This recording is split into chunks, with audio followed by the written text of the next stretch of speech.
नमस्कार, एक न्यूज 24 देख रहे हैं आप और मैं हूं आपके साथ शिवानी। देखिए, अंतिम चरण का मतदान आज संपन्न हो जाएगा शाम तक, यानी कि 7 बजे के बाद से अब इस पर विराम लग जाएगा। इसके बाद 4 तारीख का इंतजार होगा जब नतीजे घोषित होंगे। बिहार में बात करते हैं, 7वें चरण में 8 सीटों पर मतदान फिलहाल अभी तक जारी है और ऐसे में बहुत कुछ परिस्थिति निकलकर सामने आई है। यहां पर देखा जाए कि 8 सीट, जहां तक 2019 में बीजेपी ने यहां यानी कि एनडीए ने पूरा कब्जा जमाया था और इस बार कांटे की टक्कर देखी जा रही है। लेकिन इस बात को दोनों गठबंधन जो है इनकार कर रहे हैं। लेकिन चर्चा विस्तार से होगी कि इस बार 8 सीटों पर किसका बहुमत ज्यादा है, किस पार्टी की तरफ रुझान बढ़ रहा है, मतदाताओं का मूड क्या है, किस मुद्दे पर मतदान हो रहा है। जो दावा किया जा रहा था, क्या वो दावा वाकई कायम है? इस पर चर्चा करने के लिए आज हमारे साथ कई सहयोगी गण हमारे साथ स्टूडियो में मौजूद है। शुरुआत करते हैं नंदन से। नंदन, देखिए, आरा सीट पर आते हैं। आपने चर्चा किया था कि आरके सिंह दिग्गज नेता है, कई काम किए हैं, लेकिन जो धरातल से रिपोर्ट आ रही है कि आरके सिंह इस बार हारने वाले हैं। क्या कुछ चीजें देख रहे हैं आप आरा लोकसभा क्षेत्र में? देखिए, सबसे पहले जब तक फाइनल डिसीजन नहीं होता हम ये नहीं कह सकते हैं कि कोई हार रहा है या कोई जीत रहा है। चलिए, और दूसरी बात पे आते हैं कि वहां की पब्लिक की अगर बात करें तो पब्लिक रिएक्शन सच में बहुत चौंकाने वाली है कि वहां के लोग इस समय आरके सिंह से खुश नहीं है। रीजन क्या है कि आरके सिंह की अगर डेवलपमेंट की बात करें तो बहुत सारे काम आरके सिंह ने किए, केंद्रीय मंत्री और बहुत सारा डेवलपमेंट ऐसा है आरा में जो कि नहीं हो सकता था, क्योंकि आरा नॉर्मली आप समझिए ना कोई गांव ही था, उसको शहर बनाया किसने? आरके सिंह ने, ठीक है, क्योंकि हम भी वहां से ताल्लुकात रखते हैं, हमें पता है कि आरके सिंह ने क्या किया क्या नहीं किया। चलिए, बात आता है कि आरके सिंह का वोट खत्म कैसे हुआ। आरके सिंह के वोट गिरने का सबसे बड़ा कारण था क्योंकि आरा में सबसे ज्यादा, भोजपुर जिला आरा को कहा जाता है, आरा में सबसे ज्यादा राजपूत है, ठीक है, राजपूतों का गढ़ माना जाता है आरा को, और आरके सिंह भी उसी कम्युनिटी से बिलोंग करते हैं। उनका ये कह सकते हैं कि सबसे मेन पॉइंट था कि उनको वोट दिया जाता था। और आरके सिंह ने पवन सिंह आरा से बिलोंग करते हैं और पवन सिंह का यह बहुत अहम रोल होता है क्योंकि पवन सिंह के बारे में आरके सिंह ने बहुत सारी ऐसी टिप्पणियां कर दी थी जो टिप्पणियां आरके सिंह का वोट खा गई। क्योंकि हम जहां से आते हैं आरा से, हम जानते हैं कि वहां पवन सिंह का कितना क्रेज है। भले ये कह सकते हैं कि अगर आरके सिंह को हटाकर बीजेपी उनको टिकट देती तो भले पवन सिंह नहीं जीतते, क्योंकि नेता और अभिनेता में जमीन आसमान का फर्क होता है। लेकिन जिस तरीके से आरके सिंह ने पवन सिंह को लेकर टिप्पणियां दी, आप काराकाट में तो सपोर्ट करते हैं, पवन सिंह का सपोर्ट करते हैं क्योंकि वहां पर कोई चेहरा नहीं है ना। अगर हम बात करें चेहरे की, ठीक है, उपेंद्र कुशवाहा वहां पर अभी वर्तमान सांसद की बात करें तो उपेंद्र कुशवाहा से वहां की जनता क्या खुश है? आप जाकर वहां पूछिए। धरातल पर वहां से जो रिपोर्ट्स आ रहे हैं, किसी के मुंह से अगर निकल रहा है कि उपेंद्र कुशवाहा ने काम किया है तो उन्हीं के मुंह से निकल रहा है जिनके नाम क्या कुशवाहा लगता है। सीधी सी बात है। और दूसरी बात, पवन सिंह की अगर आप बात कर रही हैं तो काराकाट नया चेहरा ढूंढ रहा है। लोग कहते हैं ना कि मैं नया चेहरा चाहिए, काराकाट नया चेहरा ढूंढ रहा है। चाहे वो आप राजाराम की बात करें, पवन सिंह की बात करें, उपेंद्र कुशवाहा से वहां की जनता अभी भी कहेंगे कि खुश नहीं है। तो क्या है, फिर से आरा सीट पर ही आ जाते हैं। एक बार अपने समीकरण का बात मैं चाहती हूँ कि आप करें, क्योंकि लोग जानना चाहते हैं कि इस बार समीकरण कैसे ये पलट रहा है, क्या कुछ चेंजेस देखने को मिल रहा है। क्योंकि जहां तक हमको याद है कि अभी यहाँ पर आरा सीट पर पहले जब मतदान नहीं होना था, उससे पहले आरके सिंह की चर्चा काफी हो रही थी। वहां से सुदामा प्रसाद जो है वो महागठबंधन की तरफ से खड़े हैं, वैश्य समाज से आते हैं। क्या ये वोट काटने का काम कर रहे हैं? वोट काटने का काम वो नहीं कर सकते हैं, क्योंकि मैंने कहा ना कि आरा बेसिकली देखा जाए तो फॉरवर्ड जो कास्ट है ना उनका गढ़ माना जाता है, जैसे राजपूत हो गए, जैसे ब्राह्मण हो गए, उन लोगों का। तो वहां पर आरके सिंह का सबसे बड़ा प्रॉफिट पॉइंट यही था कि वही उसी वजह से वहां पर वो जीतते थे। दूसरी बात अगर आए कि आरके सिंह आपने कहा कि हार रहे हैं या फिर कुछ नहीं, हार नहीं रहे हैं, क्योंकि वोट हो सकता है कि कम गिरा हो, लेकिन उस कम वोट में भी ज्यादातर बहुमत जो है वो आरके सिंह की तरफ ही गई है। ये पहली बात है। और आरके सिंह आरा में तो कोर वोट यानी कि निर्णायक वोट वैश्य समाज और दलित समाज और पिछड़े समाज को माना जाता है। तो इस बार नहीं लग रहा है कि ये यहाँ पर कुछ चेंजेस हो सकते हैं इस मुद्दे को लेकर? देखिए, दलित की आपने बात की, पढ़े लिखे दलित होंगे ना, उन्हें डेवलपमेंट दिखेगा, उन्हें आपने कहा जाति नहीं दिखेगी, ठीक है। तो डेवलपमेंट आरके सिंह ने बहुत हद तक किया। आप जाकर देखिए ना, वहां के आप हाईवेज देखिए, वहां के आप हर घर में जो बिजली लगी है। इन्होंने हाईवेज की बात की, अभी तुरंत मैंने रिपोर्ट देख रहे थे सोशल मीडिया पर, अभी जस्ट का ये रिपोर्ट है कि कई लोग विरोध कर रहे हैं। आरा की कई विधानसभा सीट पर विरोध हो रहा है आरके सिंह की। आजादी के बाद से वहां रोड नहीं बना है। ये कितना हद तक सही है? क्यों धरातल पर इन चीजों को नहीं देखा जा रहा है? क्या सर्वे में ये इन तमाम चीजों को नजरअंदाज किया गया है? बिल्कुल ये नज़रअंदाज करने की ही बात है, क्योंकि जिस तरीके से लगातार वो वहाँ से सांसद रहे हैं तो उनको ध्यान ये देना चाहिए था कि हमारे क्षेत्र में जो विकास से जो अधूरा रह गया है वहाँ पे जो हमको काम करने की ज़रूरत है। जो पिछड़ा समाज पिछड़ रहा है, जो जहाँ पे जो हमारा गाँव पिछड़ रहा है, वहाँ उस गाँव को जो है आगे लाने की ज़रूरत थी। लेकिन कहीं ना कहीं जिस तरीके से ये भी हम कहना चाहेंगे कि जिस तरीके से कोई एक व्यक्ति जो है संपूर्ण तरीके से किसी का जो है मत जो है प्राप्त नहीं कर सकता, नहीं काट सकता। बिल्कुल सही बात बोला। तो और दूसरी चीज क्या है ना कि और एक व्यक्ति किसी को पूरे समाज को खुश नहीं रख सकता है, कहीं ना कहीं उसमें जो है कमियां निकलेगी ही निकलेगी। तो ये भी है। दूसरा चीज क्या है कि उनको उन क्षेत्रों में काम करने की जरूरत था और हो सकता है कि आगे चलकर उस। चलिए प्रिंस, काराकाट लोकसभा क्षेत्र में आते हैं, क्या कुछ देख रहे हैं आप? समीकरण बदलेगा, पवन सिंह जीतेंगे, उपेंद्र कुशवाहा, राजाराम सिंह का इस बार बाजी मारने का कुछ दिख रहा है स्थिति? देखिए अभी तो हम बिल्कुल असमंजस की स्थिति में है, क्योंकि वहाँ पे त्रिकोणीय मुकाबला होने वाला है। अभी कुछ सुबह की भी बात हम कर लेते हैं तो पवन सिंह का एक पोस्टर वायरल होता है फेक अकाउंट से, उसमें कहा जाता है कि जो है पवन सिंह जो है उपेंद्र कुशवाहा का सपोर्ट कर रहे हैं। उनका जो पवन सिंह ने स्पष्टीकरण दे दिया, प्रेस कॉन्फ्रेंस भी किया था कि हमने किसी का समर्थन या किसी पार्टी का समर्थन नहीं किया है। तो इनसे कहीं ना कहीं जो वोटर है वो कंफ्यूज हुए और कहीं ना कहीं 3 भागों में जो वोटर है वो मतलब जो बढ़ गए। वहाँ पर क्या कह रहे हैं? देखिए आपने अभी बात किया कि इन्होंने भी कहा कि त्रिकोणीय मुकाबला हो गया, हम उसको त्रिकोणीय के फेस से नहीं देखते हैं। कारण ये है कि उपेंद्र कुशवाहा की हमने बात किया ना कि उपेंद्र कुशवाहा को क्यों वोट किया जाए, क्या इसलिए वोट किया जाए क्योंकि उनके सर पर एनडीए का हाथ है, नरेंद्र मोदी का हाथ है, तो एकदम बेवकूफी वाली बात ये हो जाएगी। ठीक है, जरूरी नहीं है ना कि नरेंद्र मोदी का हाथ जिनके सर पर रहेगा वही सर्वप्रिय रहेंगे, वही सब कुछ सही काम करेंगे, तो ऐसा तो जरूरी है नहीं।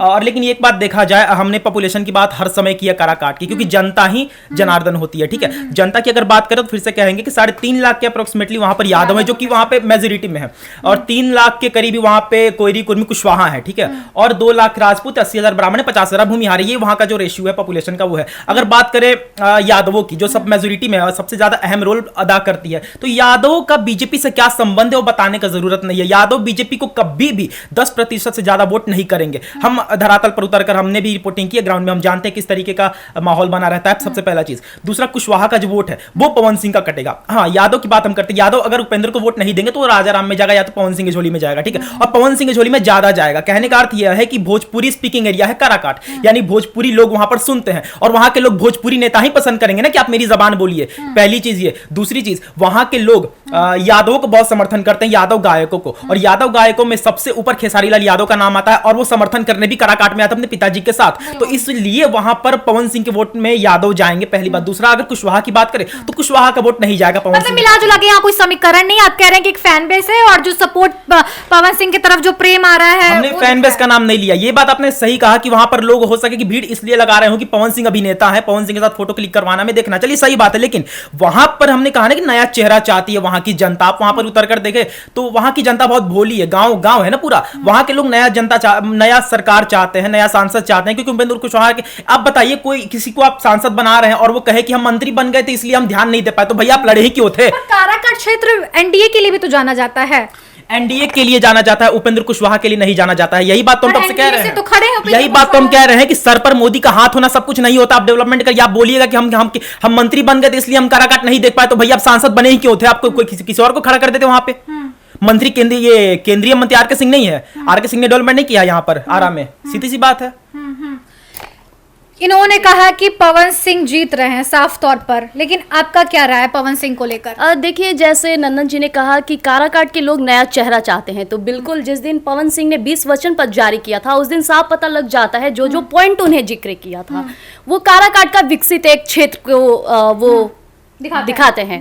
और जैसे कि प्रिंस जी ने कहा कि सोशल मीडिया पर फेक आईडी बनाकर किस तरह की टिप्पणियां व्यतीत हो रही है, वहीं अभी आप सोशल मीडिया खोल कर देखिए, युवा वर्ग के लोग पवन सिंह को सहयोग कर रहे हैं। क्या बोलना चाहते हैं प्रिंस? देखिए, युवा वर्ग की उन्होंने बात की, तो देखिए सभी युवा जो वर्ग हैं, अभी आपने हर टेलीविजन पे देखा होगा कि जो सर्वे टीम है उन्होंने भी ये जारी किया था, पवन सिंह का जो फैन फॉलोइंग है अधिकतर वो लोग हैं जो कि मत नहीं दे सकते हैं, उनका जो युवा है वो जो है वो ज्यादा। सवाल मेरा बनता है और मैं नंदन से पूछना चाहूंगी, नंदन देखिए जैसा सवाल उठ रहा है, मैंने सोशल मीडिया कल अच्छे से बारीकी से टटोल कर देखा और कई लोग ये बताना चाह रहे हैं कि जिस तरीके से काराकाट में परिस्थिति है और कई रिपोर्टर्स, कई प्रमुख मीडिया जो हैं वो कवर कर रहे हैं और ये दिखाने की कोशिश कर रहे हैं कि कैसे यहाँ के जो युवा वोटर्स है, जो कम उम्र के हैं, उन्हें एक चढ़ावे की तरह सर पे चढ़ाया जा रहा है और वो एक अंधे हो गए, उन्हें कुछ दिख नहीं रहा है।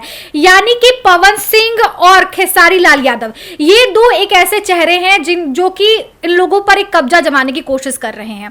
क्या लगता है कि वाकई ये चीज देखने को मिल रही है? आपने कहा कि इनडायरेक्टली आपने ये कहा कि नौसिखिया लोग, ठीक है, जो अंधे हो चुके हैं, जो गाने सुनते हैं, जो भोजपुरी समर्थक है वो पवन सिंह को क्योंकि अभी तक जब भी युवाओं से बात करने की कोशिश की है, उनका एक नारा पवन सिंह तय पवन तय पवन, लेकिन उनके पास कोई मुद्दा नहीं है, तो युवा तो भटक रहे हैं ना, भटक नहीं रहे हैं। वही बात, युवाओं के पास मुद्दा नहीं है, उन्हें भटका हुआ ही माना जाता है। तो भटक नहीं रहे, हम कह तो रहे हैं, वहां पर मुद्दे की आप बात कर रहे हैं, मुद्दे लेकर तो आए थे उपेंद्र कुशवाहा, मुद्दे लेकर ही आए थे ना। उन्होंने क्या कार्य किया? हम तो फिर से कहते हैं कि आप 3 काम जुड़वाइए जो उपेंद्र कुशवाहा ने किया। हम 10-20 की बात नहीं कर रहे हैं, 3 काम आप जुड़वाइए जो उपेंद्र कुशवाहा ने किए हैं। वहां की जनता नया चेहरा चाहती है, ठीक है। अब नए चेहरा हम तो ये नहीं कर रहे कि पवन सिंह ही आएंगे। हमने कहा शुरुआत से कि पवन सिंह या राजा राम इन दोनों में बटेगा। उपेंद्र कुशवाहा का तो मतलब कोई देखिए, जैसे इन्होंने बोला कि 2 भागों में बटेगा, जैसे कि हम आपको बता दे रहे हैं कि हमने कल जो है उपेंद्र कुशवाहा के करीबी से हमने बात किया था, तो कहीं ना कहीं ये संशय की स्थिति है। उपेंद्र कुशवाहा को ये डर सता रहा है कि वहाँ से जो है पवन सिंह उनका जो है खेल बिगाड़ने वाला है। और ऐसे में कहीं ना कहीं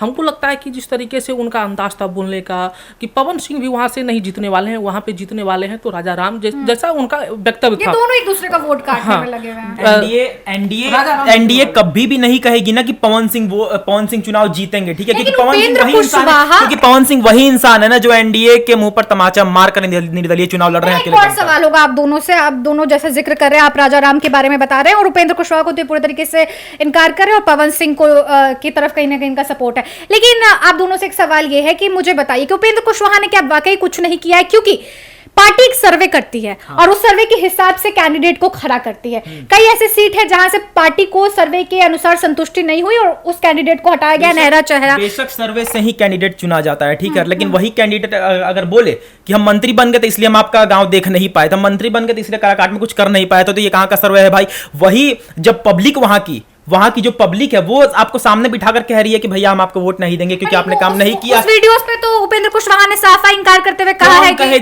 कौन कहेगा? अगर मान लीजिए कि उपेंद्र कुशवाहा को कहा भी जाए तो कभी आकर कहेंगे कि हाँ वहां की जनता हमसे खुश नहीं है, लेकिन फिर भी भाजपा ने, ये एनडीए ने हमें प्रत्याशी बनाया। कोई भी नहीं कहेगा कि हाँ वहां की जनता हमसे खुश नहीं है, वो तो लड़ेंगे ही चुनाव, क्योंकि उनके सर पर मोदी कहाँ थे, वो तो खुद कहे। चलिए नंदन, आपने जो कहा वो आपकी राय, आपने जो कहा वो आपकी राय, हालांकि आपकी राय भी बहुत महत्वपूर्ण है, लेकिन 4 जून को नतीजे जो है वो सबके सामने हो जाएंगे। लेकिन बात करते हैं पाटलिपुत्र लोकसभा क्षेत्र पे आ जाते हैं। इस पर भी एक बहुत अहम मुद्दा जुड़ा हुआ है यहाँ से, क्योंकि समीकरण यहाँ पर भी देखा जा रहा है। पाटलिपुत्र से आपको बता दें कि मीशा भारती खड़ी हैं महागठबंधन की तरफ से और कई चुनाव वो हारती आई हैं। रामकृपाल यादव मौजूदा सांसद, और उनका दावा बहुत महत्वपूर्ण रहा है क्योंकि वो करते आए कि विकास हुआ है पाटलिपुत्र क्षेत्र में। लेकिन यहाँ के निर्णायक वोटर्स जो है क्या कुछ अहम फैसला दिखाएंगे अपने मतदान देकर? देखिए, लोग वोट इसलिए देंगे ना कि सामने वाले में कुछ दिखे कि हाँ ये हमारा कुछ कर सकता है, हमारे लिए थोड़ा बहुत डेवलपमेंट कर सकता है। मीशा भारती का हम यहाँ पर इसलिए समर्थन नहीं करते क्योंकि मीशा भारती में आप क्या देखते हैं, 2 बार हार चुकी है। मीशा भारती को आप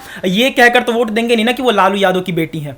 उनका एक उपलब्धि बताइए, ठीक है, मीशा भारती को एक उपलब्धि बता दे कि मीशा भारती सांसद लायक है। रामकृपाल की जितनी उपलब्धियां हैं वो आप जाकर डेवलपमेंट देख सकते हैं, वहां के लोगों से पूछ सकते हैं। जमीन अभी तो आपने देखा होगा नंदन की, हमारे संवाददाता लगातार बता रहे हैं कि यहाँ पर पलड़ा भारी है, रामकृपाल यादव की तरफ ना जाकर मीशा भारती की तरफ यहाँ के निर्णायक वोटर जो है टूट रहे हैं। ऐसा नहीं है, जो भीड़ इकट्ठा होती है ना, जो राजद जो भीड़ इकट्ठा करती है वो ऐसी भीड़ होती है ना जिसको ये नहीं पता कि हमारा डेवलपमेंट क्या होगा और हमारे लिए निगेटिव पॉइंट्स क्या होंगे। वो बस इसलिए वोट देता है ना कि हाँ लालू की बेटी है, चलो वोट दे देते हैं। ये रियल मायने में चीज है यहाँ पर, ठीक है। बिहार की अगर बात करें तो अगर ये नहीं रहता ना तो लालू यादव के जो पुत्र और पुत्रियां बिखेरे हुए हैं उन्होंने, वो हर जगह नहीं जाते, बड़े बड़े सांसद को हटाकर वो टिकट अपनी बेटी को नहीं देते। सीधी सी बात है, आप समझिए ना इस बात को, मतलब परिवारवाद है ही। सीधी से क्या लगता है, इन्होंने कहा कि बेटे को लाकर खड़ा करते हैं, लालू के नाम पर उनकी बेटी जीतने वाली है क्या? देखिए ऐसा नहीं है, बिहार में एक तरफ लालू की तारीफ भी है तो एक तरफ से लोग उनको निष्कासित भी करते हैं। जो उन्होंने घोटाला किया था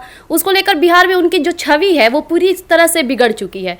तो ये तो बिल्कुल इस अपने बाप के नाम पर भी तो वो नहीं जीत पाएंगे। क्या देख रहे हैं प्रिंस यहाँ पर आप समीकरण? देखिए अगली बार जो है पाटलिपुत्रा लोकसभा क्षेत्र की अगर हम लोग बात कर ले रहे हैं तो कहीं ना कहीं इस बार जो है रामकृपाल यादव को अच्छी खासी टक्कर वहाँ पे मिलेगी। और अभी तक हम बता दे रहे हैं आपका जो परसेंटेज है 3 बजे तक का प्रतिशत है, 50% मतदान हो चुका है, जो कि सबसे ज्यादा अभी तक का जो मतदान हुआ है, सबसे ज्यादा जो प्रतिशत मतदान हुआ वो पाटलिपुत्रा लोकसभा क्षेत्र से। और ग्रामीण सुदूर इलाके में जाइएगा तो कहीं ना कहीं जिस तरीके से रामकृपाल यादव का एक छवि उभर के आया है कि लोग उनको बुलाते हैं तो नहीं जाते हैं, उनको वो अपना फायदा देखते हैं तभी आते हैं। हमने कई पब्लिक ओपिनियन हमने देखा और हम लोगों ने भी किया है, हमारे सहयोगी ने भी किया है वो पाटलिपुत्रा क्षेत्र से।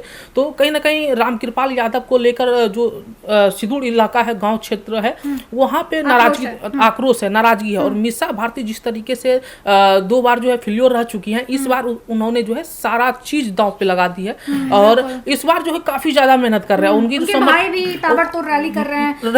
और एक चीज यहाँ पे बता दे रहे हैं, जिस तरीके से एनडीए और इंडी गठबंधन है, बिहार में अकेले ही तेजस्वी यादव और मुकेश सहनी दोनों मिलकर जो है एनडीए को परास्त करने में लगे हुए हैं। और आप इस बार आपको देखने को मिलेगा कि अच्छी खासी जो है नुकसान एनडीए को मिलेगा।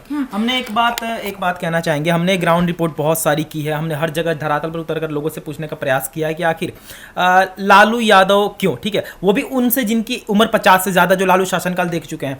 बहुत आश्चर्य होता है कि बिहार आज इतना पिछड़ा राज्य क्यों है, क्योंकि वहां पर अगर लोगों से तो फैक्टर चेंज हो रहा है ना, देख सकते हैं नंदन की लालू प्रसाद यादव सिर्फ एक चेहरे बन गए हैं, लोग अब उनसे पढ़े अब तेजस्वी यादव और उनकी लालू प्रसाद यादव की बेटियों को देख रहे हैं, उनके काम, उनके बातों के वजनों को देख रहे हैं। वही बात है कि लालू प्रसाद यादव के बेटे और बेटियों को देख रहे हैं, उन्होंने किया क्या है उसको वो नहीं देख रहे हैं। ठीक है, चलिए रोहिणी की बात ही छोड़ दीजिए, ठीक है, उनका शुरुआत है, हम उनको कुछ बुरा कह भी नहीं सकते हैं। मीसा भारती की बात छोड़ दीजिए, लगातार हारते आ रही हैं। अगर बात करें तेजस्वी यादव और तेज प्रताप की, तो तेजस्वी यादव की हम बात क्या ही करें, उनसे अगर पूछा जाएगा कि आप डिप्टी सीएम रहकर क्या किए थे, तो बस एक ही बात वो बोलेंगे, ठीक है, कि हमने रोजगार दिया है, हमने लाखों में रोजगार दिया है, हम भी वहां पर रिपोर्टिंग कर रहे थे, हम भी उस समय पत्रकारिता कर ही रहे थे। हम ये कहेंगे ना कि उस समय का सिचुएशन क्या था, आपको बताते हैं, हम बताते हैं ना कैसे मिल रहा था। बिहार के बीपीएस, हम ये इससे पहले वीडियो में कह चुके हैं, बीपीएससी के जो स्टूडेंट्स हैं, ठीक है, वो आकर अभ्यर्थी आकर गांधी मैदान में ही प्रोटेस्ट कर रहे थे कि हमें एग्जामिनेशन, यही उनका नारा था, हमें एग्जामिनेशन हॉल में बैठने का मौका दो, हमें नौकरी दो। लेकिन उनको धक्का मारकर पुलिस निकाल रही थी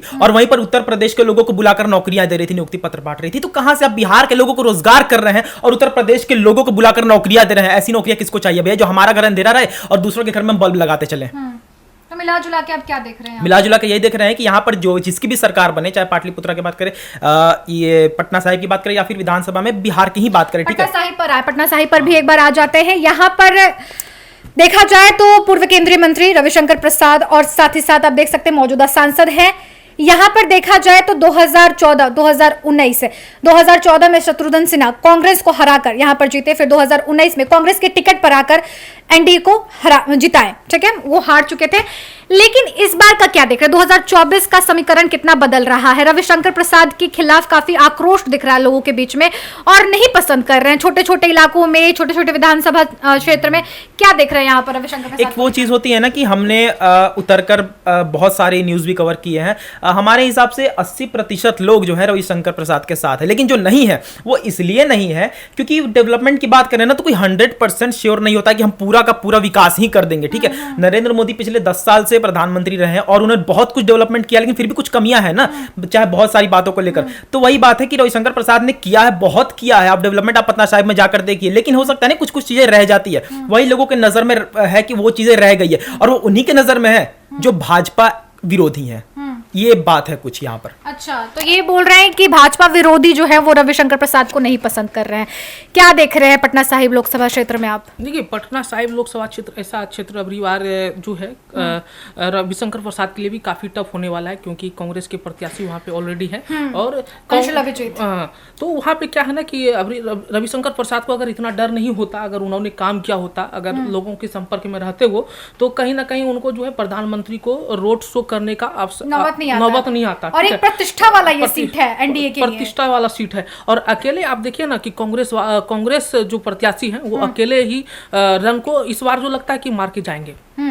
बिल्कुल। तो यहाँ पर मिला जुला के देखा जाए कि 60 और 40 का आंकड़ा पर लोग चल रहे हैं। किसकी जीत किसकी हार होगी वो तो 4 जून को पता चल ही जाएगा। लेकिन बहुत सारे मुद्दे जो है लोकसभा सीट को लेकर जुड़े हुए हैं। 4 जून ये तारीख है, आप भी नोट कर लीजिए, जब नतीजे आएंगे, किसकी सत्ता में सरकार बनेगी और फिर से अगले चुनाव के लिए इंतजार रहेगा। क्या जनता अपना मूड नाप कर इस बार मतदान दी है, किसको पसंद कर रही है, किसको दरकिनार कर रही है, ये तो 4 जून को स्पष्ट रूप से पता चल जाएगा। लेकिन मुद्दे हमारे पास कई है। चुनावी मुद्दों को लेकर आपकी क्या कुछ राय है, आप हमारे कमेंट बॉक्स सेक्शन में लिखकर जरूर बताइएगा। इस वीडियो को आप हमारे यूट्यूब चैनल एक न्यूज 24 पर देख रहे हैं तो हमारे चैनल को सब्सक्राइब कर लीजिए। फेसबुक पेज पर देख रहे हैं तो फेसबुक पेज को लाइक कीजिए, फॉलो कीजिए। मिलते हैं आपसे अगले वीडियो में, तब तक के लिए धन्यवाद।